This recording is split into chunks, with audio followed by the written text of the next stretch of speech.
Guadeloupe, actualité.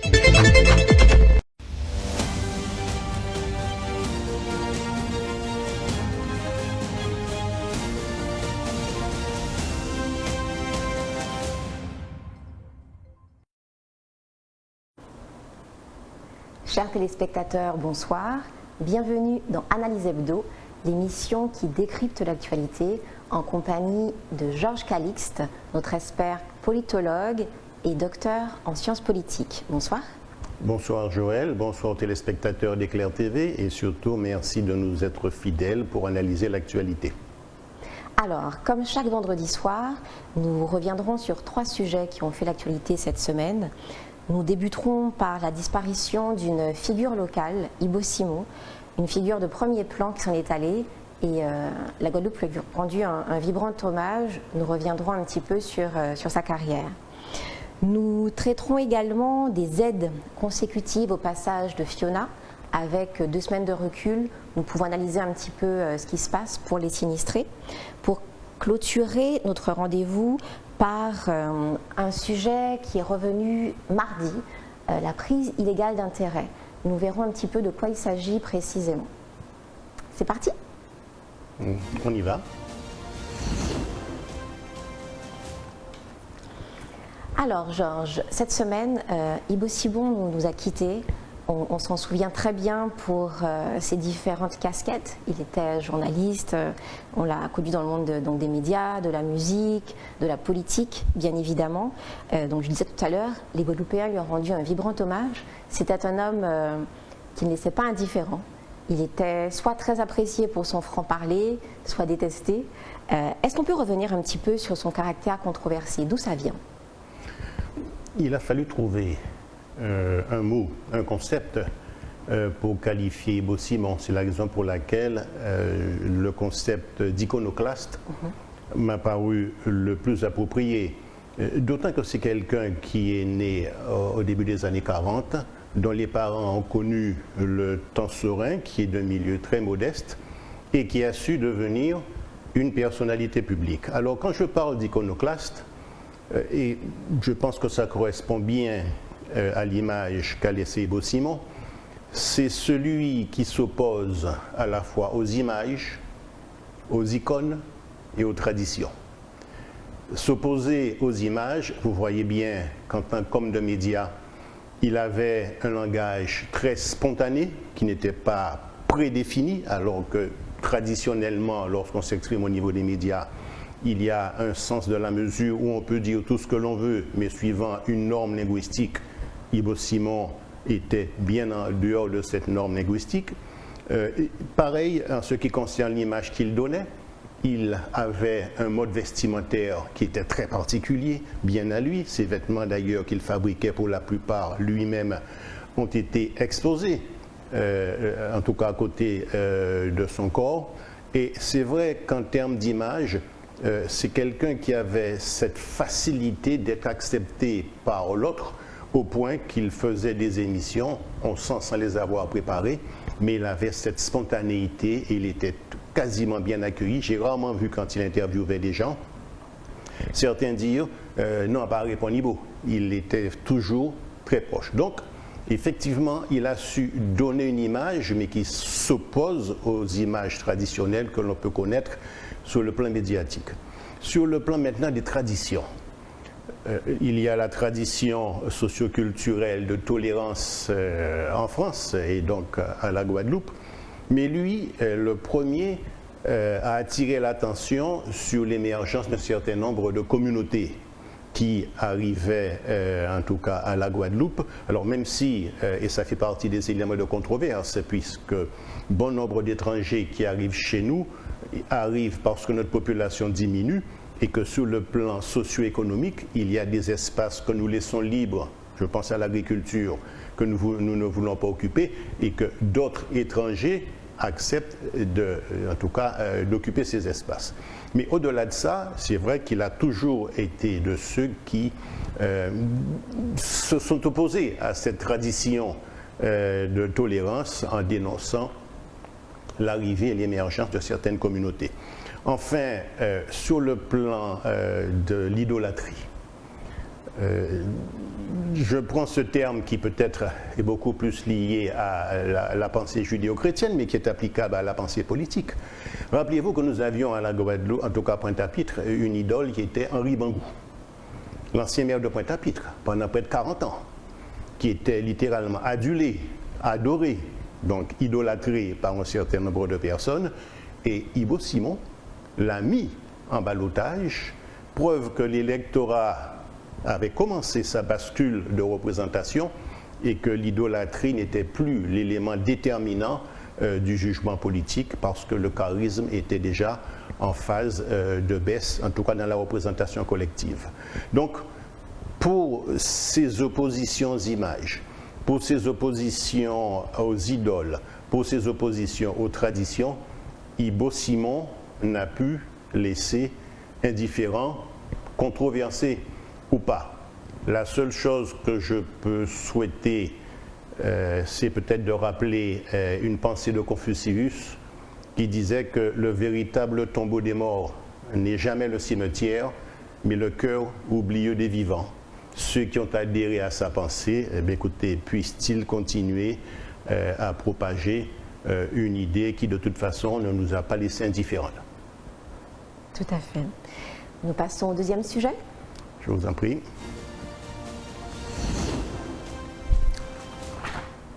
Alors, la tempête Fiona, voilà 2 semaines maintenant qu'elle a ravagé les îles de Guadeloupe. On a un petit peu plus de recul pour pouvoir analyser les différents fonds qui sont disponibles et du côté de l'État et du côté des collectivités. Justement, qu'en est-il avec ce petit recul des fonds actuellement disponibles et surtout à quel public ils sont destinés? D'abord, sur la disponibilité de ces fonds, on cerne mieux maintenant l'ensemble des acteurs qui entrent. Alors des acteurs institutionnels et des acteurs spontanés. J'entends par acteurs institutionnels les communes, le département, la région, l'État, l'intercommunalité, y compris des institutions telles que la Caisse générale de sécurité sociale. Et quand je parle de structures informelles, il y a eu des associations ad hoc qui se sont constituées pour la circonstance et qui interviennent. Alors concernant les collectivités territoriales, le département s'est engagé par l'intermédiaire de ses assistantes sociales et en lien avec les CECAS des communes pour une aide qui a été ciblée de première urgence.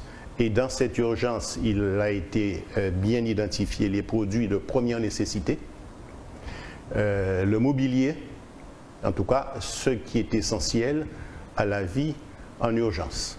La région n'a pas encore bien précisé les critères qui permettront l'aide aux acteurs économiques. Pour l'instant, le conseil régional en tout cas a précisé que de toute façon, il s'engagera aussi bien pour l'aide aux acteurs économiques que pour la reconstruction.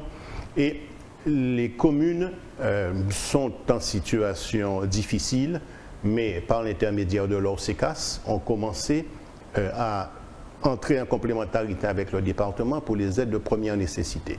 Je voudrais quand même insister sur un fonds particulier qui est le fonds de secours outre-mer. Ce fonds qui a été, alors dans les modalités et les conditions d'utilisation ont été définies par une circulaire en 2012. Ce fonds concerne la partie non assurable des dégâts. Quand je dis non assurable, ce qui peut être assuré et qui ne l'est pas, n'est pas concerné. Pour être beaucoup plus précis, ce fonds concerne à la fois les acteurs économiques. Un exemple, l'année dernière, en tout cas pour l'ouragan Maria, si je prends l'exemple de l'agriculture, eh bien 4,4 millions ont été donnés aux agriculteurs, dont 3,5 millions pour la perte de fonds et 900 000 € pour la perte de récolte. La pêche, 507 000 € et l'aquaculture, 71 000 €. Cela veut dire qu'il y a bien mobilisation du fonds de secours outre-mer, mais que ce fonds ne peut concerner que la part non assurée. Pour revenir aux collectivités territoriales, le fonds ne va pas entrer pour les bâtiments, parce que les bâtiments sont assurables. Par contre, tout ce qui concerne les ponts, les routes, les réseaux d'assainissement ou d'eau, le fonds va intervenir puisque ce sont des éléments qui, au terme du Code général des collectivités territoriales, n'ont pas une obligation, en tout cas ne sont pas assurables. Donc, pour l'instant, il y a une mobilisation. Concrètement, les collectivités territoriales sont les premières concernées et donnent des aides d'urgence. Mais vous m'avez posé la question des publics qui sont concernés. Sont concernés ceux qui n'ont pas pu s'assurer et qui par conséquent sont en situation de précarité ou de difficultés sociales et économiques. Autrement dit, si vous présentez un dossier, que vous appartenez à la classe moyenne et que vous n'avez pas assuré, en tout cas un bien qui est assurable et que vous n'avez pas assuré, vous n'êtes absolument pas indemnisable. Donc en réalité, seuls ceux qui sont titulaires des minima sociaux, ceux qui sont les plus en difficulté, et c'est valable également pour le Fonds de secours pour l'outre-mer, seuls eux dont on estime qu'ils n'ont pas les moyens de pouvoir assurer leurs biens, eh bien ceux-là vont bénéficier de l'aide au niveau de l'outre-mer. Alors je rappelle que ce Fonds de secours pour l'outre-mer au niveau de l'État, chaque année dans la loi de finances initiale, c'est environ 10 millions d'euros, mais on constate que parfois ce chiffre est doublé, puisque par exemple en 2018, ce fonds était de 20 millions d'euros et que concernant la Guadeloupe en 2018, dans le cadre de ce fonds, pas moins de 20 millions d'euros ont été consacrés lors du passage de l'ouragan Maria et de la tempête Irma. Dernier élément, je me rendais compte que l'Europe également peut intervenir au titre des aides. D'ailleurs, c'est ce qu'on appelle le plan de développement rural et particulièrement la mesure 5 du FEADER qui, en tout cas en 2020, avait consacré 2,3 millions d'euros pour la Guadeloupe. Donc, il existe de nombreuses sources d'aide. Malheureusement, il faut encore revenir à la problématique de la gestion de la multiplicité des sources décisionnelles. Et là encore, on revient à la notion de guichet unique pour cette problématique en lien avec le passage des catastrophes naturelles. Je pense qu'au-delà des éléments de coordination qui existent bien sûr, il faudrait systématiser l'existence d'un guichet unique où, par exemple, les services de l'État, les collectivités territoriales et d'autres acteurs institutionnels se rassemblent et lorsque, quelle que soit la demande qui est formulée, eh bien, l'acteur qui est le plus à même à pouvoir répondre puisse se manifester. D'autre part, à côté de cet aspect lié à la structure unique, se pose également le problème des conditions. Et souvent, par exemple, pour les acteurs économiques, nous l'avons évoqué la dernière fois, il faut qu'il y ait des conditions et ce genre d'événement, on l'a vu pour la Covid-19, eh bien, les prêts garantis par l'État ou certaines aides étaient conditionnés à la régularisation des entreprises par rapport à leurs obligations sociales et fiscales. Donc parfois, c'est un moyen de pouvoir inciter les entreprises à régulariser et certaines s'en vont. De même que pour les communes qui sont en difficulté, j'ai entendu cette semaine le maire de Capesterre s'exprimer en disant que sa commune est très endettée, qu'elle ne pourra pas faire grand-chose. Il y a dans le budget Outre-mer une enveloppe de 30 millions d'euros pour les communes qui sont en difficulté, mais attention, l'aide qui peut être attribuée, les sous-conditions, en particulier l'obligation de diminuer un certain nombre de ratios, surtout celui en relation avec les ressources humaines. Donc vous voyez qu'il faudra attendre, mais les choses se mettent en place lentement, mais certainement, on verra par la suite quelles sont les exigences qui sont très spécifiques à la gestion de cette situation. Très bien. On attaque notre dernier sujet du soir. On y va.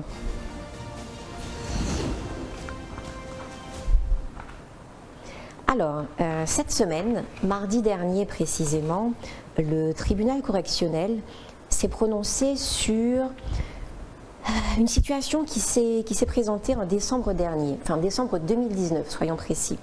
Lors du concert anniversaire des 40 ans de CASSAV, la Cour régionale des comptes, la CRC, avait pointé des irrégularités liées aux subventions versées.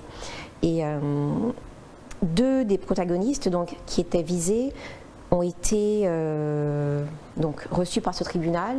Le procureur a requis 8 mois de prison et des amendes. J'aimerais avec vous ce soir que nous revenions sur ce que c'est que la prise illégale d'intérêt. Et donc un petit peu à définir de quoi il s'agit et qui peut être concerné par cela. Oui, d'abord, le procureur a demandé 8 mois de prison avec sursis, mais c'est le jugement qui compte. Bien sûr. Donc la décision qui sera prise par les juges, décision qui a été mise en délibéré. En fait, la prise illégale d'intérêt consiste à veiller à ce qu'aucun des acteurs n'utilise les moyens de l'intérêt général, donc les moyens qui doivent être mis à disposition de chacun d'entre nous, par exemple un marché public pour une construction ou autre, à leur profit personnel. Autrement dit, cette prise illégale d'intérêt vise à bien séparer l'intérêt privé de l'intérêt public. Alors, qui peut être concerné? Parce que c'est dans des conditions bien particulières. Si c'est en lien avec l'intérêt général, ça ne peut être que des personnes qui ont une charge d'intérêt général qui peuvent être concernées par la prise illégale d'intérêt. Et je vous propose très rapidement de faire le point sur les 4 catégories de publics qui sont concernés par cette prise illégale d'intérêt, qui est définie du reste à l'article 432-12 du Code pénal. La première catégorie, ce sont les fonctionnaires qui sont en charge d'une mission de service public. Et pour les téléspectateurs d'Éclair TV, il y a une jurisprudence intéressante, celle du Conseil d'État, c'est la 307-772 du 2 juin 2010, pardon. Et qu'est-ce qu'elle dit? Un fonctionnaire de police qui était commissaire avait des actions dans un immeuble, puisque l'immeuble était géré dans le cadre d'une SCI. Il a procédé à l'expulsion d'un certain nombre de locataires de l'immeuble. Le Conseil d'État, puisqu'il s'agit d'un fonctionnaire, a estimé qu'à partir du moment où il a des actions dans l'immeuble, il y avait eu une célérité anormalement rapide des procédures et que par conséquent, il y avait pour lui prise illégale d'intérêt. Donc, fonctionnaire en charge d'une mission de service public. Deuxièmement, les personnes qui sont chargées d'une mission de service public. Par exemple, une collectivité n'a pas l'ingénierie pour un marché, il fait appel à un cabinet d'architectes. Ce cabinet et cet architecte sont investis d'une mission de service public puisqu'ils agissent en lieu et place d'une collectivité dans le cadre d'une délégation. Eh bien, ils sont également concernés par ce problème et un exemple parmi tant d'autres qui a été donné par la Chambre criminelle le 16-6-2000, c'est le 99-84-504 pour nos téléspectateurs. Et que s'est-il passé? Eh bien, l'architecte appartenait à une société et en même temps conseillait une collectivité pour des appels d'offres. Et bien évidemment, parmi les sociétés qui faisaient partie de l'appel d'offres, il y a celle dont il était actionnaire. Et on a donc, en tout cas la Chambre criminelle, a estimé que dans cette affaire, l'architecte était investi d'une mission de service public, qu'il savait de toute façon quelles étaient les conditions, et par conséquent, la société dans laquelle il était actionnaire était plus à même à pouvoir présenter, en tout cas par rapport au cahier des charges, des propositions qu'en amont, il avait préparées. Effectivement, il y a cette situation. Troisième cas de figure, c'est le mandat électif. on le voit souvent sur les marchés publics. La prise illégale d'intérêt, elle est à la fois matérielle mais elle est morale. Si vous favorisez par exemple vos connaissances, si vous favorisez des proches, il y a, dans le cadre du mandat électif, usage des moyens publics à des fins personnelles privées, et par conséquent il y a la prise illégale d'intérêt.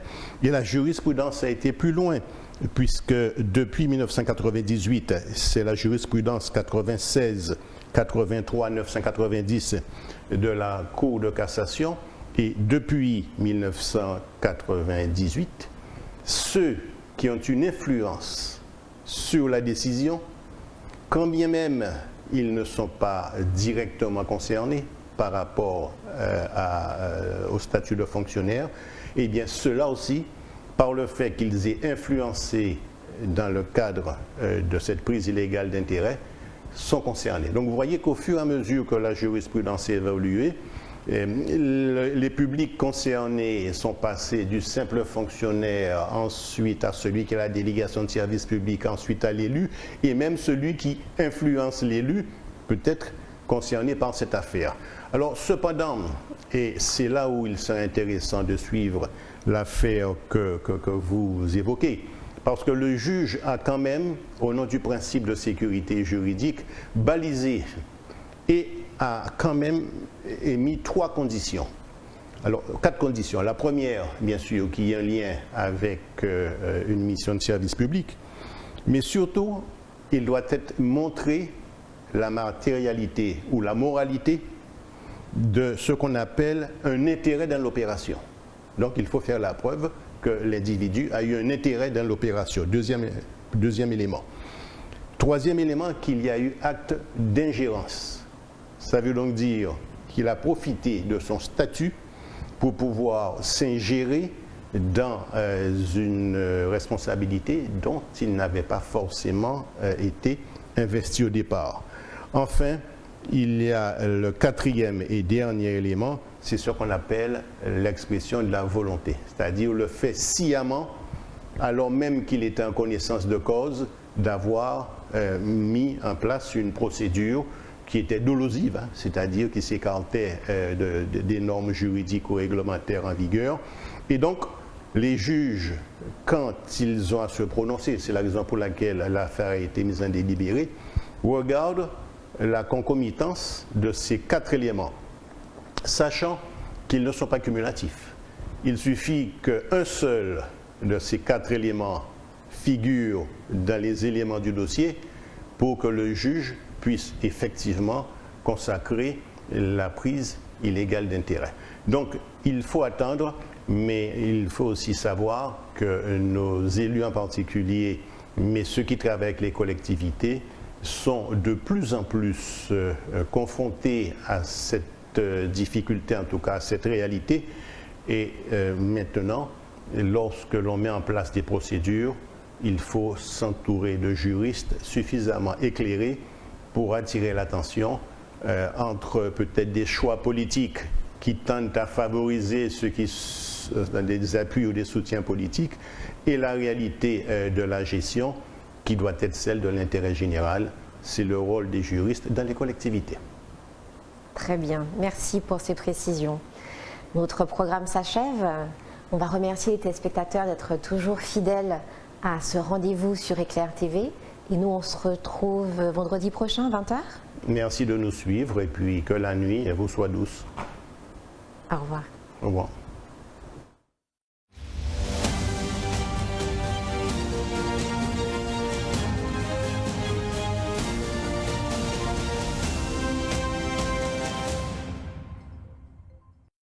Outremernews.fr, le site de l'actualité Outre-mer, 24 heures sur 24 et 7 jours sur 7. Retrouvez la chaîne Outremer News sur YouTube.